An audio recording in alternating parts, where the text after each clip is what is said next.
Pois bem, professor, muito boa noite. E depois de uma semana ausente, cá estamos para olharmos para o país. Muito boa noite, telespectadores. Cá estamos de volta. Não foi possível na semana passada por situações emergenciais, mas cá estamos de volta para comentarmos as últimas 2 semanas, na verdade. Muitos assuntos aconteceram que precisam ser contextualizados para melhor compreensão pela nossa população, o nosso povo. Eu gostava que avançássemos de imediato para o primeiro tema de comentário que nos traz hoje. Pois, o primeiro dos temas que nós selecionamos para hoje tem precisamente que ver com a subida do preço dos transportes públicos na cidade de Maputo. Hoje, de manhã, estava um dia muito agitado na cidade de Maputo, porque a população não está em condições de pagar a taxa cobrada pelos transportadores. Os transportadores se recusam a aplicar uma outra taxa, senão esta. Isto é algo que, na atual governação, no segundo mandato, já acontece pela 3ª vez. Ora, vejamos, há um tempo atrás, o novo elenco no Ministério dos Transportes e Comunicações prometeu ir buscar dinheiro ao Banco Mundial. E, de fato, foi buscar dinheiro. Buscar dinheiro para que se compensasse os transportadores, para que estes não subissem a tarifa. Houve vai e vem entre se o dinheiro era canalizado aos transportadores para estes não subirem a taxa, ou o valor era canalizado aos utentes do transporte público para que, subindo a taxa, estes tivessem condições de pagar a taxa do transporte. Passam sensivelmente 6 meses desde que o governo foi buscar os 50 milhões de dólares. Está nas suas contas esse dinheiro. Hoje, o governo lava as mãos, como o Pilatos fez, diz que não vai compensar os transportadores, nem por via de mandar o dinheiro para os transportadores, nem mandando dinheiro para os utentes, e deixa que o encargo, pois é o encargo que tem que ver com a subida do transporte, esse seja transferido diretamente para o utente, diretamente para a população.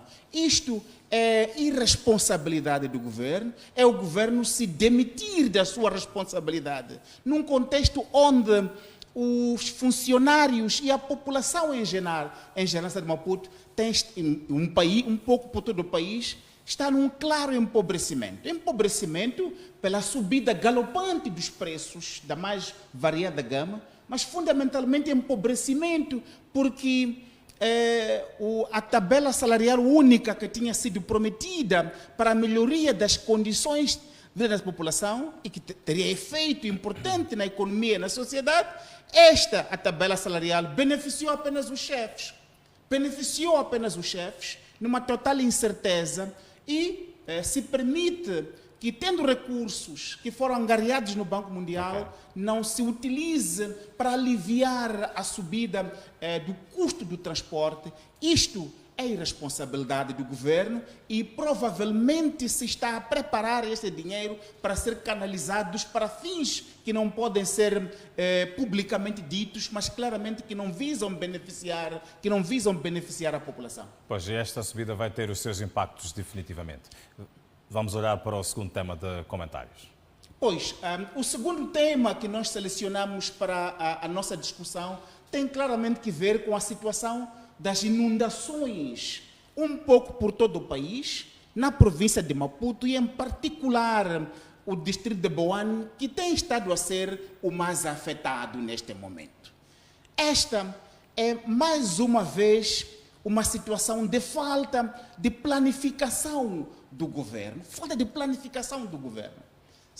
É sabido desde há muito tempo que a cidade e a província e o país um pouco do Rovo Maputo e do Zumbau Índico, pela sua posição geográfica, sofre de inundações por via das descargas que os países do interior fazem. Ora, se olharmos para a situação em concreto de Boane, que é o distrito mais afetado, primeiro fica claro que a população não teve informação atempadamente. Não se deu informação atempada à população do distrito de Boane perante descargas que estavam a ultrapassar os níveis de capacidade da barragem dos Pequenos Libombos, que certamente iam descarregar, iam afetar a população. Não houve informação atempada para a população.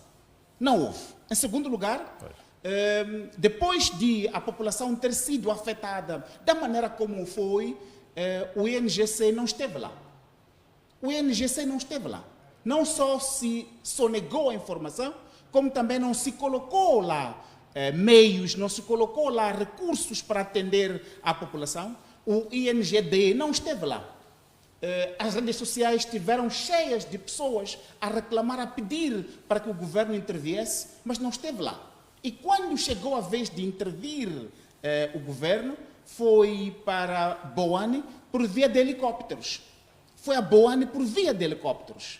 Mas foi a Boane por via de helicópteros para ir dizer em Boane à população que não tinha barcos e não tinha helicópteros para socorrer a população.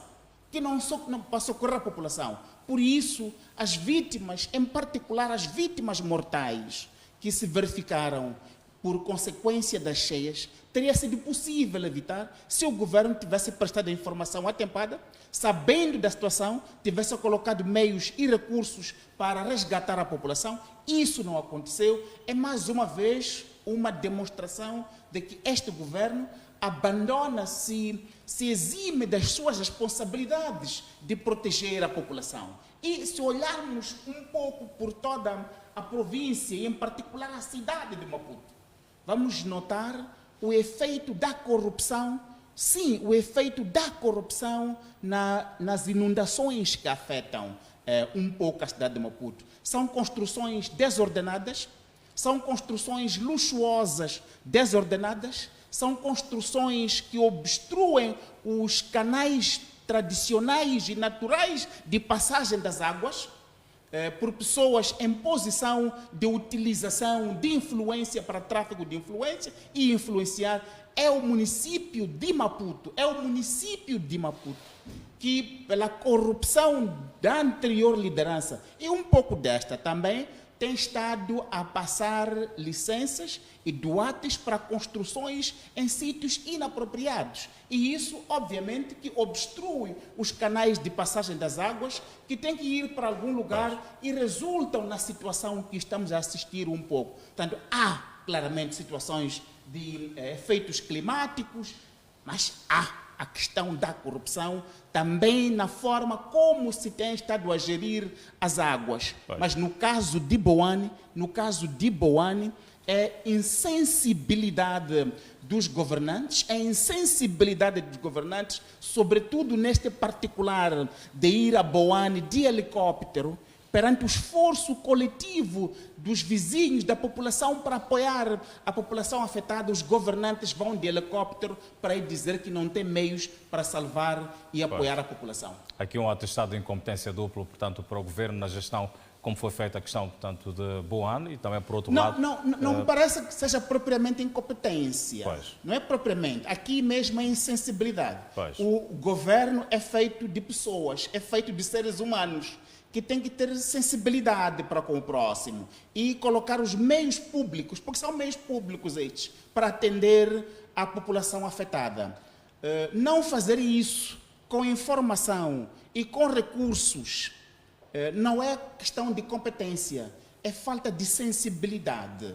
É falta de sensibilidade, é falta de priorização da população, do nosso povo, no exercício dos cargos governativos. Isso mostra, mais uma vez, que os cargos estão para os dirigentes se servirem deles e não para utilizar os meios, recursos públicos para atender as necessidades mais básicas, mais prementes e, no caso, salvar vidas à população. Obrigado, professor. Segue, portanto, mais um tema de comentários, até porque a semana foi fértil em termos de assuntos? Pois, o terceiro tema que nós escolhemos tem que ver com o que está a acontecer na província de Gaza, em particular no distrito de Chibuto. Como sabem, o distrito de Chibuto é rico em areias pesadas. Areias pesadas são um minério bastante procurado, que é utilizado para várias finalidades. Este minério se encontra no distrito de Chibuto, na província de Gaza. O que está a acontecer é que, porque este recurso mineral é extraído de forma a céu aberto, de forma aluvial, ele ocupa largas extensões de terra. E a população tem que ser reassentada. Tem que ser reassentada para distritos vizinhos e para localidades mais longínquas do distrito de Chibuto. Sucede então que houve, depois de muitas negociações e muitas manifestações feitas pela população no distrito de Chibuto, houve um acordo de que a empresa chinesa ia pagar 12 mil meticais por cada bem das comunidades que ia ficar destruído em conexão com a utilização da terra para a exploração das areias pesadas. Sucede então que o governo intervém. O governo intervém em prejuízo da população.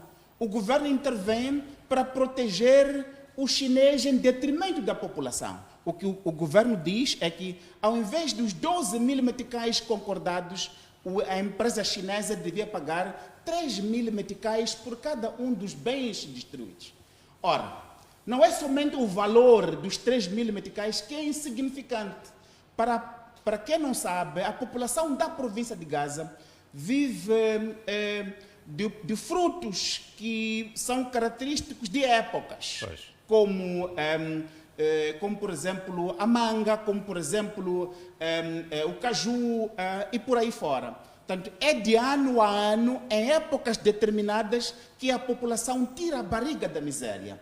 E dizer que vai pagar 3 mil meticais por uma daquelas árvores destruídas, quer dizer, isto não só o valor é insignificante, não somente o valor é insignificante, mas também tem a questão de o governo da província de Gaza, que intervém para desempatar em prejuízo da população.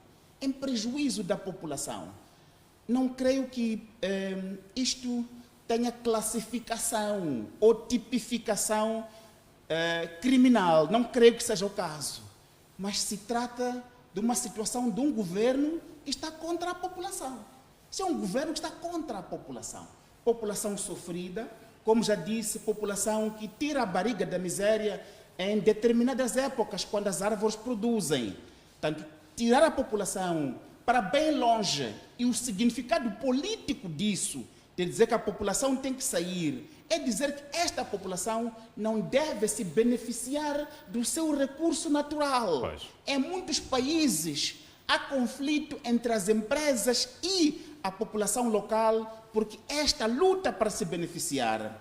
Mas o diferencial dos outros países e o nosso país, Moçambique, é que quando os governantes intervêm, é sempre em prejuízo da população, para beneficiar empresas chinesas que não cumprem os mais básicos ingredientes das relações laborais, da relação com a comunidade e o direito às comunidades ao desenvolvimento. Pois. Que governo é este que se posiciona contra a sua população? E, obviamente, a província de Gaza, como sabem, é aquela de Chimbutsu Mzaya.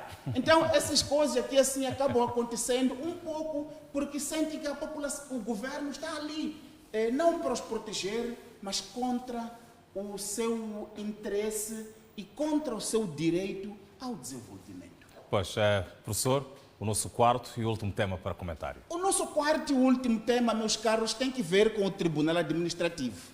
Como sabem, o Tribunal Administrativo, desde que há esta nova liderança no Tribunal Administrativo, é conhecido por decisões em detrimento da população, em detrimento da realização do interesse coletivo e em detrimento da democracia, da legalidade e do Estado de Direito. Mas desta vez, foram os funcionários corajosos, a quem saudamos visivelmente, que vieram a público denunciar a corrupção de um dos seus mais destacados venerandos. Que está envolvido em esquemas de corrupção, em venda de processos. O Tribunal Administrativo, como sabem, tem a tarefa de fazer a fiscalização prévia e de assegurar que o dinheiro público, o dinheiro do seu imposto, minha irmã e meu irmão, é gasto de forma legal para atender a assuntos de interesse coletivo. Essa é a tarefa do Tribunal Administrativo. Aqueles Mercedes pretos que vocês veem, todas aquelas mordomias que têm, é para aquelas pessoas se concentrarem nesse trabalho. Mas no caso concreto, há muitos, mas há este em concreto, venerando, que está envolvido na venda de processos. Isso é corrupção. E, como sabem, celebramos no mês passado 1 ano desde que as portagens ilegais estão a cobrar as pessoas diariamente. Estão a cobrar ilegalmente aos moçambicanos e às moçambicanas e a contribuir para o seu empobrecimento diário, também porque este mesmo juiz decidiu de forma corrupta para autorizar corruptamente as portagens. O que acontece então, depois dessa decisão corajosa dos funcionários do Tribunal Administrativo, volto aqui a sublinhar a saudação que fazemos aos funcionários, a chefia do Tribunal Administrativo manda constituir uma comissão de inquérito. Corrupção é um crime. Não há comissões de inquérito para crime. Não. É entregar à Procuradoria para instruir processos, mandar para o julgamento, condenar esse juiz, cadeia. E cadeia. São comissões para fazer o quê? São comissões para obstruir o caminho da verdade. São comissões que o Tribunal Administrativo está a criar para obstruir o caminho da verdade. São comissões que está a criar para intimidar os funcionários que denunciaram. É para chegar a quem são esses funcionários para serem intimidados. Esta é uma manobra de intimidação da liderança do Tribunal Administrativo, que está no caminho oposto ao da democracia, está no caminho oposto ao da legalidade, porque este é um crime de corrupção devidamente tipificado nos instrumentos e nas leis deste país, é entregar às autoridades do Poder Judicial para abrir processos, julgar este cidadão, condená-lo e confiscar os seus bens, que amealhou em esquemas de corrupção, porque o prejuízo não é somente aquele prejuízo de delapidar a infraestrutura da democracia e do Estado de Direito em Moçambique, mas é também, sobretudo, minha irmã, meu irmão, o dinheiro que você paga todas as manhãs para passar naquelas portagens são produto da decisão corrupta deste juiz e desta liderança. E não se esqueça, é esta liderança do Tribunal Administrativo que estava na Procuradoria, que foi trazida para o Tribunal Administrativo para impedir o normal andamento do julgamento das dívidas ocultas. Há indivíduos implicados, incluindo o antigo governador do Banco de Moçambique, que não foi presente ao juiz, que não foi julgado, protegido por esta liderança do Tribunal Administrativo, que é uma entidade que se posiciona contra o interesse público, contra o interesse geral, contra a democracia e contra o Estado de Direito na República de Moçambique. A terminar mesmo, iniciou hoje na República de Moçambique o ano escolar do ensino superior. Há um ministério que recebeu 102 milhões de dólares para fazer um procurement, para colocar um computador por cada aluna, por cada aluno, para melhor aprenderem, para dominar a ciência, para liderar o nosso presente e nosso futuro, mas há um ministro que está a dar voltas com os computadores para as nossas alunas e os nossos alunos. Isto tem que ser denunciado. Demorar a realização do interesse público, provavelmente, como já vimos noutros países, para colocar o dinheiro a gerar juros, Isto é crime, tem que ser denunciado e o governo da República de Moçambique Pois. não pode ter esse tipo de ministros. Professor, eu conto consigo próxima semana para mais comentários e vamos continuar a olhar o país. Muito obrigado, boa semana, estamos juntos. Pois bem, e nós vamos sair por uma curta pausa, voltamos dentro de poucos instantes e continuamos a olhar para o país e também para o mundo em forma de notícias. Até já.